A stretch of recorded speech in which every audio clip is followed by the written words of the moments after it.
இந்திய அரசமைப்பு வரலாற்று பின்னணி என்னென்னா 1600 கிழக்கிந்திய கம்பெனியிலேருந்து எலிசபெத் ராணி அவர்கள் ஒரு சாசனத்துக்கு கீழே இதுதான் உருவாக்கப்பட்டது. அதாவது இந்திய அரசியலமைப்புங்கிறது எலிசபெத் ராணி, இங்கிலாந்து அரசியான எலிசபெத் ராணி அவர்கள் 1600 உருவாக்கப்பட்ட இந்திய கிழக்கிந்திய கம்பெனி அதில் இருந்து உருவாக்கப்பட்ட ஒரு சாசனத்தின் கீழே உருவாக்கப்பட்டது தான் முதல்ல இந்திய அரசியலமைப்புங்கிற ஒன்று உருவாகியிருக்கும். 1858 சிப்பாய் கழகம் ஏற்படுத்தியிருக்கும் பிரிட்டிஷ் அரசால். அவங்களால இந்த கிழக்கிந்திய கம்பெனி ஒழிக்கப்பட்டிருக்கும். இதுக்கு கிரீடம் என்ன சொல்கிறாங்கன்னா, இந்தியாவின் ஆளுகைக்கு, அதாவது இந்த கிழக்கிந்திய கம்பெனியை 1858 என்ன பண்ணியிருப்பாங்கன்னா ஒழிச்சிட்டு, அது என்னன்னு சொல்லியிருப்பாங்கன்னா, இந்தியாவின் ஆளுகைக்கு கீழ் நேரடி பொறுப்புன்னு சொல்லிட்டு ஒரு இதை அறிவிச்சிருப்பாங்க. அதன் மூலமாக 1946 அரசியல் நிர்ணய சபை உருவாக்கப்பட்டிருக்கும். அதுக்கப்புறம் தான் 1950 ஜனவரி 26 அரசியலமைப்பு உருவாக்கப்பட்டிருக்கும். இப்போ இதில் நிறைய விதிகள் போடப்பட்டிருக்கும். ஃபஸ்ட்டு என்ன விதினா, கம்பெனி விதி 1773 1858 வரைக்கும். 1773 ஒழுங்குமுறை சட்டம் போடப்பட்டிருக்கும். இதில் என்ன பண்ணியிருப்பாங்கன்னா, வங்காள ஆளுநரை வங்காளத்தின் கவர்னர் ஜெனரல்னு சொல்லிட்டு உருவாக்கியிருப்பாங்க. அதுக்கு கீழே ஒரு 4 உறுப்பினர்கள். அதோட முதல் கவர்னர் ஜெனரல் தான் லார்டு வாரன் ஹேஸ்டிங்கிறவங்க. அதாவது 1773 ஒழுங்குமுறை சட்டம் போடப்பட்டது. அதில் வங்காளத்தோட ஆளுநரை வங்காளத்தின் கவர்னர் ஜெனரலாக மாற்றி அவருக்கு கீழே ஒரு 4 உறுப்பினர்களை போட்டிருப்பாங்க. அப்போ வங்காளத்தின் கவர்னர் ஜெனரல், முதல் வங்காளத்தின் கவர்னர் ஜெனரல் யானா லார்டு வாரன் ஹேஸ்டிங்கிறப்போ அவர் தான். அதுக்கப்புறம் 1874 கல்கத்தாவில் உச்சநீதிமன்றம் உருவாக்கப்பட்டிருக்கும். அந்த உச்சநீதிமன்றத்தில் ஒரு சீஃப் ஜஸ்டிஸும் 3 உறுப்பினர்கள் இருப்பாங்க. அதான் 1+3ன்னு சொல்கிறோங்க.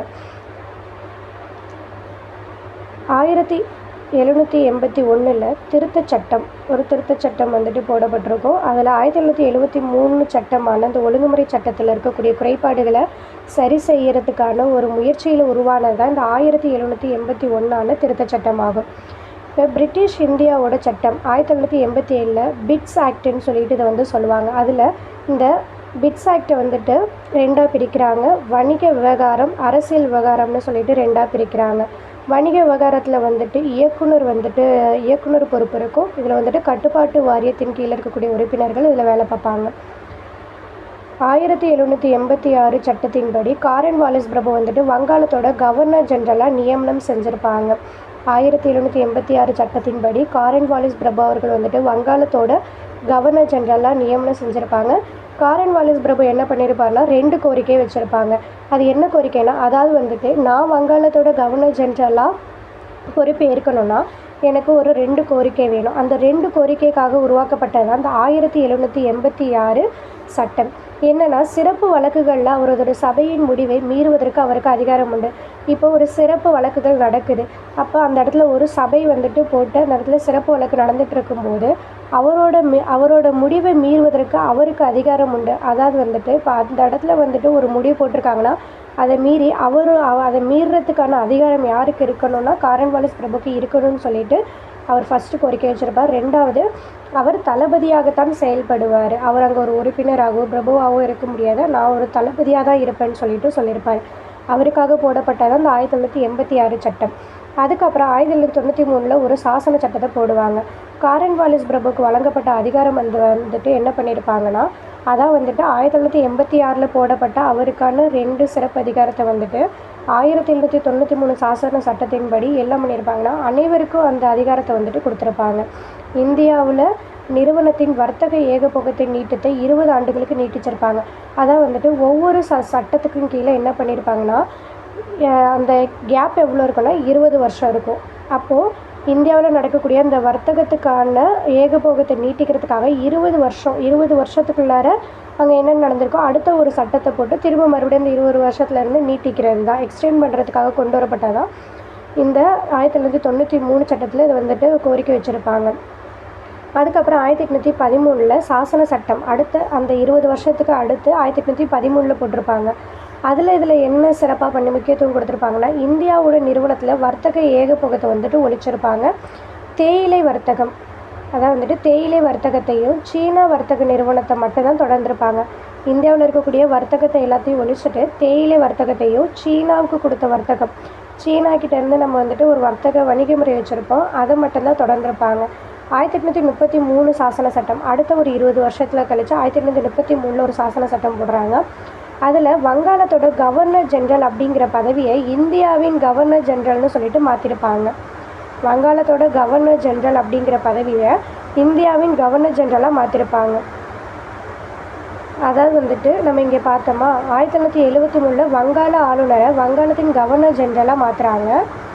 அதை 1833 சாசன சட்டத்தின்படி இந்தியாவின் கவர்னர் ஜென்ரலாக மாற்றுறாங்க. அப்போ இந்தியாவோட முதல் கவர்னர் ஜென்ரல் யாருன்னா வில்லியம் பென்டிங் பிரபு அவர்கள் தான் இருப்பாங்க. அதுக்கப்புறம் 1853 சாசன சட்டத்தின்படி அரசு பணியாளர்களை தேர்வு செய்வதற்காக ஆட்சேர்ப்பு செய்வதற்கும் திறந்த போட்டி முறை, அதான் வந்துட்டு ஓப்பன் ஸ்டேஜ் எக்ஸாம்னு சொல்லிட்டு ஒன்று வைக்கணும்னு சொல்லியிருப்பாங்க. அரசு பணியாளர்களை தேர்வு செய்யணும்னா அவங்களுக்கு வந்துட்டு எல்லாரும் வந்துட்டு அந்த தேர்வில் வந்துட்டு கலந்துக்கிற மாதிரியான ஒரு இதை வந்துட்டு கொண்டு வரணும்னு சொல்லியிருப்பாங்க. அப்போ இந்தியாவில் தான் அது மட்டும் இல்லாமல் என்ன பண்ணியிருப்பாங்க, இந்த பணியாளர்களை தேர்வு செய்வதற்கான அந்த ஆட்சேர்ப்பு நிறுவனம் எங்கே இருக்குன்னா லண்டனில் இருக்கும். அதை இந்தியாவில் திறக்கணும், இந்தியாவில் அது மாதிரியான ஒன்று கொண்டு வரணும்னு சொல்லியிருப்பாங்க. அப்போ மெக்காலே குழு வந்துட்டு போடப்பட்டிருக்கும் 1884. அதன் மூலமாக தான் வந்துட்டு இந்த இந்தியாவில் திறக்கணும்னு சொல்லிட்டு ஒரு குழு போட்டிருப்பாங்க. அந்த மெக்காலே குழு 1854 அதன் மூலமாக நியமிக்கப்பட்டது. அதுக்கப்புறம் இந்திய கவுன்சில் சட்டம் 1861. இது அதிகாரப்பூர்வமற்ற இந்தியர்களுக்காக அதிகாரப்பூர்வமற்ற இந்தியர்கள் கொண்டு வரப்பட்டது. இதில் வந்துட்டு என்ன பண்ணியிருப்பாங்கன்னா இந்தியர்களை உறுப்பினர்களாக நியமனம் செய்யணும்னு சொல்லிட்டு கேட்டிருப்பாங்க. அப்போ அதில் யாராக இருப்பாங்கன்னா கானிங் பிரபு இருப்பாங்க, பெனாரஸ் ராஜா, பாட்டியாலா மகாராஜா, சர் தினகர் ராவ், இவங்கெல்லாம் வந்துட்டு சட்டசபைக்கு தேர்ந்தெடுக்கப்படுறாங்க. இந்த 3 நபர்கள், அதாவது வந்துட்டு தலைவர் யாருன்னா கானிங் பிரபு, அதில் 3 உறுப்பினர்கள், அவங்க சட்டசபைக்கு தேர்வு செய்யப்பட்ட 3 நபர்கள் இவங்க தான். இந்திய கவுன்சில் சட்டம் 1892. இதில் என்ன பண்ணியிருப்பாங்கன்னா சட்டமன்ற செயல்பாட்டுக்கு அதிக கவனம் செலுத்தியிருப்பாங்க. பட்ஜெட் விவாதிக்கக்கூடிய அதிகாரத்தை கொடுத்துருப்பாங்க. தேர்தல் அப்படிங்கிற வார்த்தை சட்டத்தில், அதாவது வந்துட்டு மத்திய மற்றும் மாகாண சட்டசபைகளில் சில அதிகாரப்பூர்வமற்ற இடம் நிரப்பும் தேர்தலை பயன்படுத்தியிருப்பாங்க.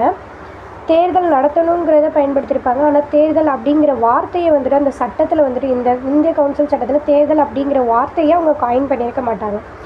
இந்திய கவுன்சில் சட்டம் 1909. இது வந்துட்டு என்னென்னா மார்லி மின்டோ சீர்திருத்தம்னு சொல்லுவாங்க. அதான் மின்டோ மார்லி சீர்திருத்தம்னு சொல்லுவாங்க. மார்லிங்கிறவர் வந்துட்டு வெளியுறவுத்துறை செயலாளராக இருப்பார், மின்டோ வந்துட்டு வைஸ்ராயாக இருப்பார். இவங்க என்னென்னா மத்திய சட்டசபை உறுப்பினரில் 16 அதாவது மத்திய சட்டசபை உறுப்பினர்கள் மொத்தம் 16 பேர் இருப்பாங்க. அந்த 16 பேரில் இருந்துட்டு எத்தனை பேராக உயர்த்திருப்பாங்கன்னா 60 பேராக உயர்த்திருப்பாங்க இந்த இந்திய கவுன்சில் சட்டம் 1909 படி. அது மட்டும் இல்லாமல் இது வைஸ்ராய் மற்றும் கவர்னர்களோட நிர்வாக சபைகளுடன் இந்தியர்களோட சங்கத்தில் வழங்கியது. அதாவது வந்துட்டு என்ன பண்ணியிருப்பாங்கன்னா இந்த வைஸ்ராய் மற்றும் கவர்னர்களோட நிர்வாக சபைக்குன்னு சொல்லிட்டு ஒரு சபை உருவாக்கியிருப்பாங்க.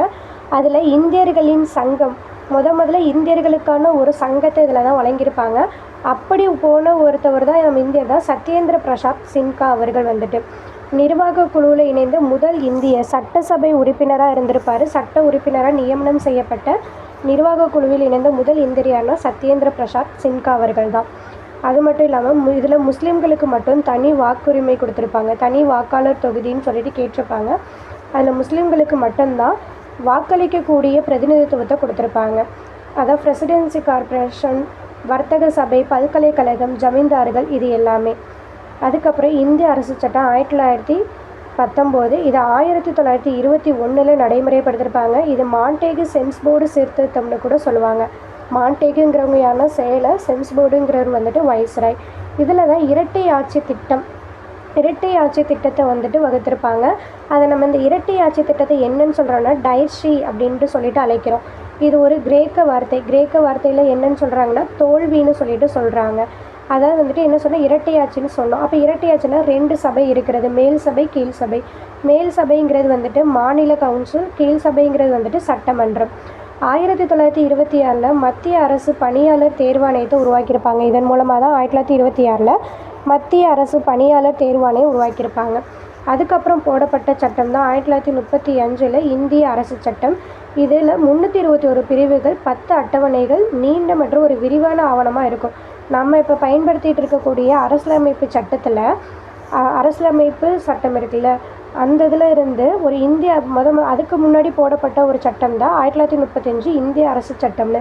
அந்த இந்திய அரசு சட்டத்தில் நம்ம மொத்தம் எத்தனை பிரிவுகள் நம்மக்கிட்ட இருக்குன்னா 321 பிரிவுகளும் 10 அட்டவணைகளும் இருக்கும். அது மட்டும் இல்லாமல் 1919 நம்ம இரட்டையாட்சி கொடுத்தாங்கன்னு சொன்னோம். இந்த 35 மாகாணத்துக்கும் சுயாட்சியும் மத்தியில் இரட்டையாட்சியும் வழங்கியிருப்பாங்க. 1937 இதை நடைமுறைப்படுத்தியிருப்பாங்க. 39 இந்த சட்டத்தை நிறுத்தியிருப்பாங்க. 37 கூட்டாட்சி நீதிமன்றத்தை அமைச்சிருப்பாங்க. இந்த சட்டத்தின் மூலமாக தான் 1937 கூட்டாட்சி நீதிமன்றத்தை அமைச்சிருப்பாங்க.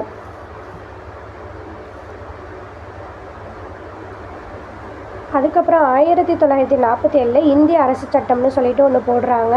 இது 1947 பிரிட்டிஷ் பிரதமர் கிளமெண்ட் அட்லி அவர்கள் போட்டிருப்பாங்க. இந்தியாவில் பிரிட்டிஷ் ஆட்சி உருவாக்கியிருப்பாங்க. 1948 ஜூன் 30 முடிவடையும்னு சொல்லிட்டு கூறியிருப்பாங்க. அதாவது பிரிட்டிஷோட ஆட்சி 1948 ஜூன் 30 நாங்கள் அதான் முடிவுக்கு கொண்டு வந்துடுவோம், இந்தியாவுக்கு சுதந்திரமும் கொடுத்துருவோன்னு சொல்லியிருப்பாங்க. அதுக்கப்புறம் 1947 ஜூன் 3 மவுண்ட் பேட்டன் திட்டம் போட்டு, அந்த மவுண்ட் பேட்டன் திட்டத்தின் மூலம் ஆகஸ்ட் 15 பிரிட்டிஷ் ஆட்சியை முடிவுக்கு கொண்டு வந்திருப்பாங்க.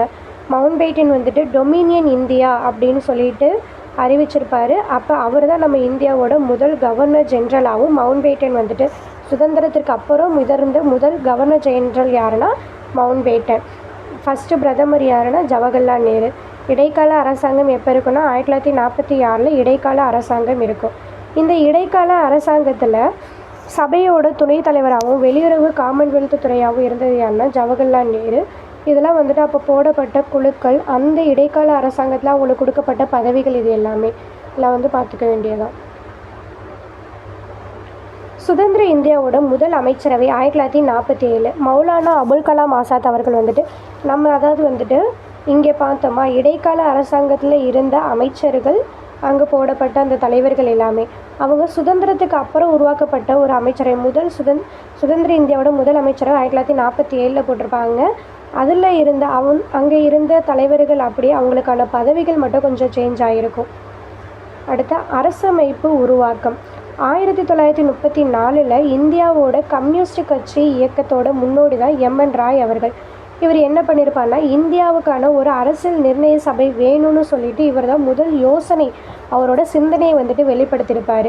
அதன் மூலமாக 1935 ஐஎன்சி, அதாவது இந்திய தேசிய காங்கிரஸ் இயக்கம் அதிகாரப்பூர்வமாக ஒரு கோரிக்கையை முன்வைப்பாங்க. 1938 ஜவஹர்லால் நேரு அவர்கள் இந்திய தேசிய காங்கிரஸில் சுதந்திர இந்தியாவோட அரசமைப்பை உருவாக்குவதாகவும், வயது வந்தோர் வாக்குரிமை மூலமாக இது உருவாக்கணும்னு சொல்லிட்டோம். வெளிநாடுகள் எதுவும் தலையீடு இல்லாமல் உருவாக்க வேணும்னு சொல்லிட்டும் ஜவஹர்லால் நேரு அவர்கள் சொல்லியிருப்பாங்க. சுதந்திர இந்தியாவுக்கான ஒரு அரசியலமைப்பை உருவாக்கணுங்கிற முதல் கோரிக்கை, வயது வந்தோர் வாக்குரிமை மூலமாக அரசியல் நிர்ணய சபையை உருவாக்கணும்னு சொல்லியிருப்பாங்க. வெளிநாடுகள் தலையீடு இல்லாமல் நம்ம சுதந்திரமாக தன்னிச்சையாக ஒரு இறையாண்மை கொண்ட ஒரு அமைப்பாக இருக்கணும்னு சொல்லிட்டோம் ஜவஹர்லால் நேரு அவர்கள் 1938 தன்னோட கோரிக்கை வச்சுருப்பார். 1940 ஆகஸ்ட் ஆஃபர் போட்டிருப்பாங்க. 42 சர் ஸ்ட்ராபோர்டு கிரிப்ஸ் அவர்கள் கிரிப்ஸ் தூதுக்குழு இந்தியாவுக்கு வரும். சர் ஸ்ட்ராபோர்டு கிரிப்ஸ் அவர்கள் 1942 அவரோட தலைமையில் கிரிப்ஸ் தூதுக்குழு இந்தியாவுக்கு வரும். அதுக்கப்புறம் 1946 நவம்பர் மாதம் கேம்பினட் மிஷன் அப்படின்னு சொல்லக்கூடிய அமைச்சரவை தூதுக்குழுன்னு சொல்லிட்டு ஒரு தூதுக்குழு வரும். இதுதான் அரசியல் நிர்ணய சபை உருவாக்குறதுக்கான ஒரு அடித்தளம். எதுனா இந்த 1946 கேம்பினட் மிஷன் தான். இதில் மொத்தமாக 389 உறுப்பினர்கள் இருப்பாங்க. இதில் நம்ம பிரிச்சிருப்பாங்க, அந்த எந்தெந்த இடத்துல இருந்தால் தேர்ந்தெடுத்திருப்பாங்கன்னு பார்க்குறப்ப 296 பேர் பிரிட்டிஷ் இந்தியாவில் இருந்து வருவாங்க. 93 சுதேச அரசு. சுதேச அரசுங்கிறது என்னதுன்னா, மன்னர்கள் இருப்பாங்களே, மன்னர்களோட ஆட்சியை தான் சுதேச அரசுன்னு சொல்லுவாங்க. ஒரு பலுசிஸ்தானில் இருந்து ஒரு உறுப்பினரும் 3 முதன்மை ஆணையர்கள் வருவாங்க. இப்போ இவங்களுக்கான தேர்தல் நடைபெறும். தேர்தல் நடைபெறும் போது 296 இடங்களுக்கு தேர்தல் நடைபெறும். அந்த 296 இடங்களுக்கான தேர்தல் ஜூலைலேருந்து ஆகஸ்ட் வரைக்கும் 1946 நடக்கும். அதில் ஐஎன்சி 208 பிளேஸில் தான் இந்திய தேசிய காங்கிரஸ் இதில் கலந்துருக்கும். இந்திய தேசிய காங்கிரஸ் கலந்துருக்கும். அதில் 296 இடத்துல 208 பிளேஸை வந்துட்டு இந்திய தேசிய காங்கிரஸ் வந்துட்டு வின் பண்ணியிருக்கும். முஸ்லீம் கட்சி 73ஆகவும் சுயேட்சை அதான் வந்துட்டு சுயேட்சை ஆட்சியாளர்கள் வந்து 15. இதில் மொத்தமாக 15 பெண்கள் வந்துட்டு கலந்துருப்பாங்க. இதில் பெண்கள் வந்துட்டு மொத்தம் எத்தனை பேர் இருப்பாங்கன்னா 15 பேர் இருப்பாங்க. அதான் வந்துட்டு 93 சுதேச அரசுக்கு இதில் வந்துட்டு விலைக்கு வைக்கப்பட்டது. இதில் 93 சுதேச அரசு வந்துட்டு இதில் வந்து கலந்துருக்காது. அதான் வந்துட்டு இவங்களுக்கு தேர்தல் இல்லாமல் பிரதிநிதித்துவம் மூலமாக அங்கே இருக்கக்கூடிய மன்னர்கள் மூலமாகவும் அங்கே தேர்ந்தெடுக்கப்பட்ட ஒரு 93 அரசர்கள் வருவாங்க. அப்போ மொத்தமாக 296 இடத்துக்கு மட்டும்தான் தேர்தல் நடக்கும். 93க்கு வந்துட்டு தேர்தல் நடக்காது. இப்போ அரசியல் நிர்ணய சபை உருவாகிடுச்சு. அரசியல் நிர்ணய சபை உருவானதுக்கப்புறம் இதோட முதல் கூட்டத்தை போடுறாங்க 1946 டிசம்பர் 9. இதில் முதல் கூட்டத்தை இந்த அரசியல் நிர்ணய சபையை யார் வந்துட்டு புறக்கணிச்சிருப்பாங்கன்னா முஸ்லீம் லீக் வந்துட்டு புறக்கணிச்சிருக்கோம். ஏன்னா முஸ்லீம் வந்துட்டு தனிநாடு கோரிக்கை வந்துட்டு கேட்க ஆரம்பிச்சிருப்பாங்க. பாகிஸ்தான் அப்படிங்கிற ஒரு தனிநாடு வேணும்னு. அப்போ முதல் கூட்டத்தில் எத்தனை உறுப்பினர்கள் கலந்துருப்பாங்கன்னா 211 உறுப்பினர்கள் வந்துட்டு கலந்துருப்பாங்க. இதோட முக்கியத்துவம் ஃபஸ்ட்டு என்னென்னா தற்காலிக தலைவரை தான் இதில் வந்து தேர்ந்தெடுப்பாங்க. அப்போ தற்காலிக தலைவராக இருந்தது ஏன்னா டாக்டர் சச்சிதானந்த சின்ஹா அவர்கள் தான் வந்துட்டு தற்காலிக தலைவராக இருப்பாங்க. அடுத்து ரெண்டாவது கூட்டம் போடுறாங்க 1946 டிசம்பர் 11. இதில் வந்துட்டு பேரவைத் தலைவர், அதாவது இதில் ஒரு நிரந்தர தலைவரை தேர்ந்தெடுக்கிறாங்க. அந்த நிரந்தர தலைவரை தேர்ந்தெடுக்கப்பட்டவர் தான் டாக்டர் ராஜேந்திர பிரசாத் அவர்கள். அவருக்கு கீழே 2 செயலர் இருப்பாங்க, HC முகர்ஜியும் VT கிருஷ்ணமாச்சாரி அவர்களும்.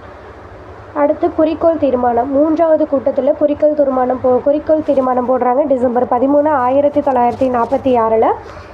ஜவஹர்லால் நேரு அவர்கள் தான் வந்துட்டு சட்டமன்றத்தில் இந்த குறிக்கோள் தீர்மானத்தை வந்துட்டு முன்வைப்பார். இந்த குறிக்கோள் தீர்மானம் வந்துட்டு முன்வைக்கப்பட்டு இது எப்போ நடைமுறைப்படுத்தப்பட்டிருக்குன்னா ஏற்றுக்கொண்டிருப்பாங்கன்னா 1947 ஜனவரி 22 வந்துட்டு இதை ஏற்றிருப்பாங்க. சுதந்திர சட்டத்தின் மூலம் மாற்றங்கள் ஏற்படுத்தியிருப்பாங்க. அதன் மூலமாக ஏற்படுத்தப்பட்ட மாற்றங்களில் தான் ஏப்ரல் 28, 1946 6 மாநிலங்களில் பிரதிநிதிகளாகவும் சட்டமன்றத்தில் ஒரு பகுதியாகவும் இருந்திருக்கும். 1947 ஜூன் 3 மவுண்ட் பேட்டன் திட்டம் போடப்பட்டிருக்கும். 47 இந்திய சுதந்திர சட்டம் போடப்பட்டிருக்கும். அதில் 3 குறிக்கோள் வச்சுருப்பாங்க. சட்டமன்றத்துக்கு முழு இறையாண்மை கொண்ட அமைப்பாக மாற்றப்பட்டது. சட்டமன்றம் ஒரு சட்டமன்ற அமைப்பாக ஆனது. 1949 நவம்பர் 26 வரை இது வந்து தொடர்ந்திருக்கும். முஸ்லீம் லீக் அரசியல் நிர்ணய சபையிலேருந்து வெளியேறியிருப்பாங்க. மொத்தம் 389 1946 இருந்திருப்பாங்க.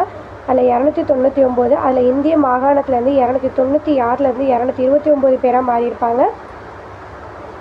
சமஸ்தானத்தில் 93 70 பேரா. அதாவது நம்ம அங்கே பார்த்தோமா மொத்தமாக 389 உறுப்பினர். அதில் வந்துட்டு இந்த 1947 இந்திய சுதந்திர சட்டத்துக்கு அப்புறம் இதில் அப்படியே மாறி இருக்கும். இந்திய மாகாணத்தில் 296 இருந்த மெம்பர்கள் 229 மாறியிருப்பாங்க. ஏன்னா முஸ்லீமில் பாதி பேர் போயிடுவாங்க. சமஸ்தானத்தில் மட்டும் 93, அது 70 மாறி இருக்கும். இந்திய காமன்வெல்த்தில் 1949 மே மாதத்தில் இந்தியா வந்துட்டு காமன்வெல்த் நாட்டில் வந்து உறுப்பினராக அங்கீகரிக்கப்பட்டிருக்கும். இப்போ சில சட்டங்கள்லாம் கொண்டு வந்திருப்பாங்க. ஜூலை 22, 1947 தான் நம்ம தேசிய கொடியை ஏற்றிருப்போம். ஜனவரி 24, 1950 தேசிய கீதத்தையும் தேசிய பாடலையும் நம்ம வந்துட்டு ஏற்றுக்கொண்டிருப்போம். ஜனவரி 24, 1950 ஜனாதிபதி அப்படிங்கிற ஒரு பதவியை நம்ம போட்டு அதில் முதல் ஜனாதிபதியான டாக்டர் ராஜேந்திர பிரசாத் அவர்கள் வந்துட்டு தலைவராக இருந்திருப்பார். அரசியல் நிர்ணய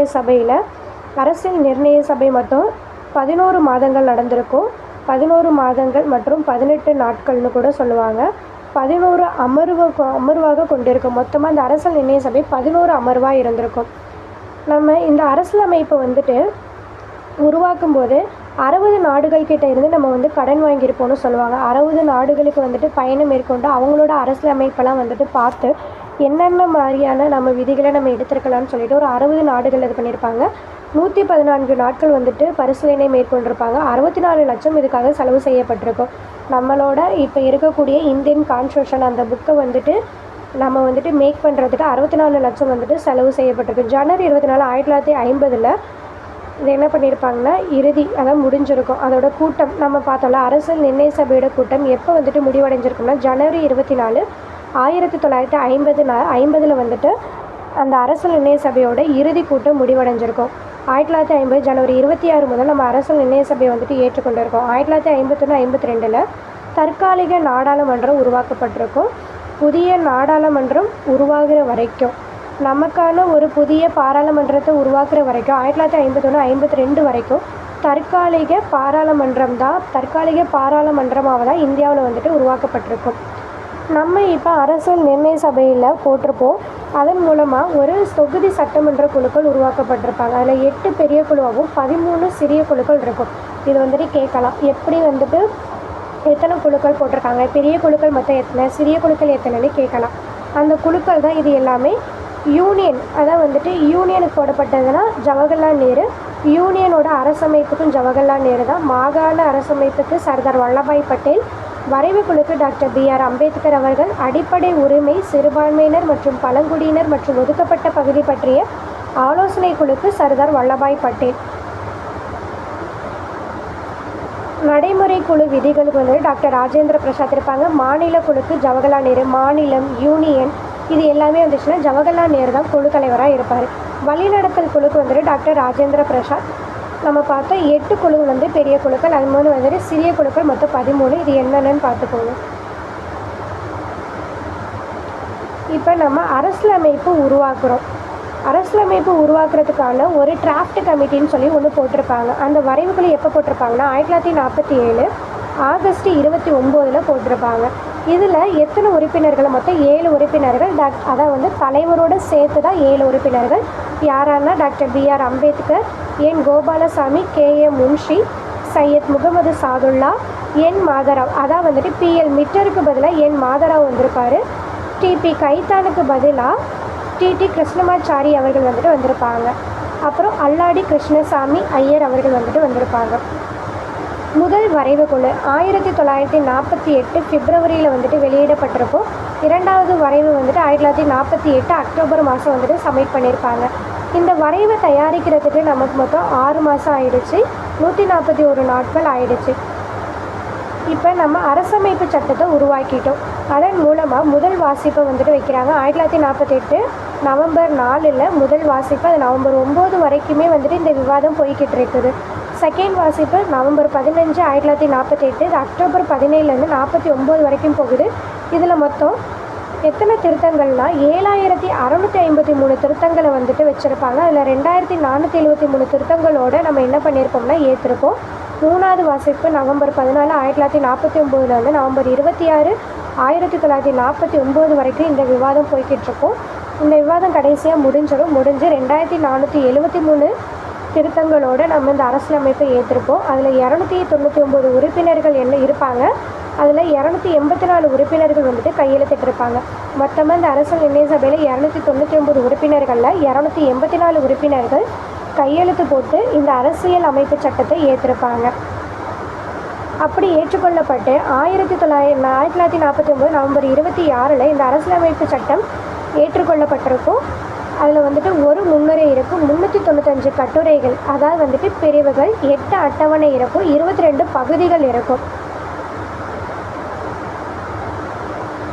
இதுதான் நம்ம நவம்பர் 26 1949 நம்ம வந்துட்டு அரசியலமைப்பு சட்டத்தை ஏற்கும்போது நம்மக்கிட்ட இருந்தது ஒரு முன்னுரை, 395 கட்டுரைகள், 2 அட்டவணை, 22 பகுதிகள் இருந்திருக்கும். இப்போ டாக்டர் B.R. அம்பேத்கர் அவர்கள் தான் நம்மளோட இந்தியன் கான்ஸ்டியூஷன் புக்கை வந்துட்டு உருவாக்குறதுக்கு முக்கிய காரணம். அவர் தான் அதை உருவாக்கியிருப்பார். அப்போ இவருக்கான சிறப்பு பெயர்கள் என்னென்னா இந்திய அரசமைப்போட தந்தைன்னு சொல்கிறாங்க, இந்திய அரசமைப்போட தலைமை சிற்பி, நவீன மனுன்னு கூட சொல்கிறாங்க. இப்போ அரசமைப்போட அமலாக்கம், இதாவது வந்துட்டு நம்ம அரசமைப்பு 1949 நவம்பர் 26 நம்ம ஏற்றுக்கிட்டோம். அப்போ ஏற்றுக்கும் போது நம்ம அந்த டைமில் என்னென்ன ஆர்டிக்கல் எல்லாம் நம்ம வந்துட்டு அமலுக்கு கொண்டு வந்தோம்னா ஆர்டிக்கல் 5, 6, 7, 8, 9, 60, 324, 366, 367, 379, 380, 388, 391, 392, 393 இதெல்லாம் பின்னாடி ஆர்டிக்கல் பார்க்கும்போது இது என்னென்னு தெரியும். இந்த விதிகளை மட்டும்தான் நம்ம அரசியலமைப்பு சட்டத்தை ஏற்கும்போது இந்த விதிகளையும் நம்ம என்ன பண்ணோம்னா அமலுக்கு கொண்டு வந்துட்டோம். ஜனவரி 26 1950 மீதம் இருக்கக்கூடிய விதிகளை நம்ம நடைமுறைக்கு வந்தது. நம்ம அரசியலமைப்பு சட்டம் எப்போ நடைமுறைப்படுத்தப்பட்டதுன்னா 1950 ஜனவரி 26. 1930 ஜனவரி 26 லாகூர் மாநாடு நடந்திருக்கும். ஐஎன்சியோட லாகூர் மாநாட்டில் என்ன பண்ணியிருப்பாங்கன்னா பூரண சுயராஜ்ய தினம்னு சொல்லிட்டு அறிவிச்சிருப்பாங்க. அந்த டைமில் நமக்கு பூரண சுயராஜ்யத்தை வந்துட்டு கேட்டிருப்போம். 1947 நமக்கு சுதந்திர சட்டம், 35 இந்திய அரசு சட்டம், தனியுரிமை கவுன்சில் அதிகார வரம்பு ஒழிப்பு சட்டம்னு சொல்லிட்டு 1949 ஏற்றிருப்பாங்க. காங்கிரஸோட நிபுணர் குழு அதில் ஜூலை 6, 1946 வந்திருக்கும். அரசு நிர்ணய சபை பொருட்கள் உருவாக்கும் நோக்கத்தாக விவாதிக்கப்பட்டது. நம்ம ஆல்ரெடி பார்த்தோம் யாரெல்லாம் இந்த உறுப்பினர்களாக இருந்தாங்கன்னு. இப்போ அரசியல் அமைப்போட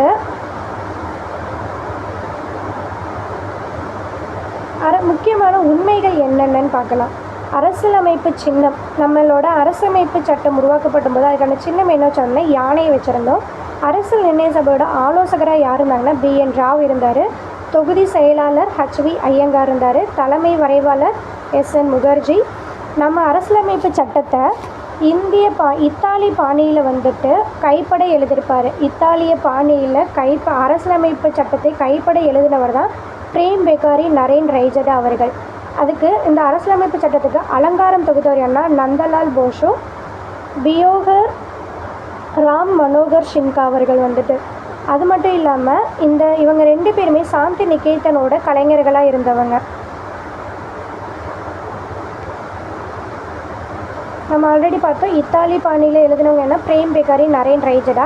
இந்தி பதிப்பு, அதாவது நம்மளோட அரசியலமைப்பு புக்கு எந்த பதிப்பில் இருக்கும்னா ஹிந்திலையும் இங்கிலீஷ்லையும் தான் இருக்கும். இந்தி பதிப்பு அந்த இந்தி பதிப்போட அசல் புக்கை யார் வந்துட்டு எழுதியிருப்பாங்கன்னா வசந்த் கிருஷ்ண வைத்தியா அவர்கள் தான். அப்போ இந்த இந்தி பதிப்புக்கான அலங்காரம் யார் பண்ணியிருப்பாங்கன்னா நந்தலால் போஸ் அவர்கள் தான் வந்துட்டு இந்த இந்தி பதிப்புக்கான அலங்காரத்தை கொடுத்துருப்பாரு.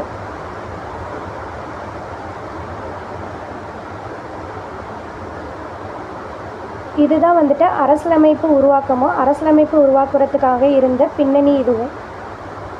பின்னணிக்கான நோட்ஸ்.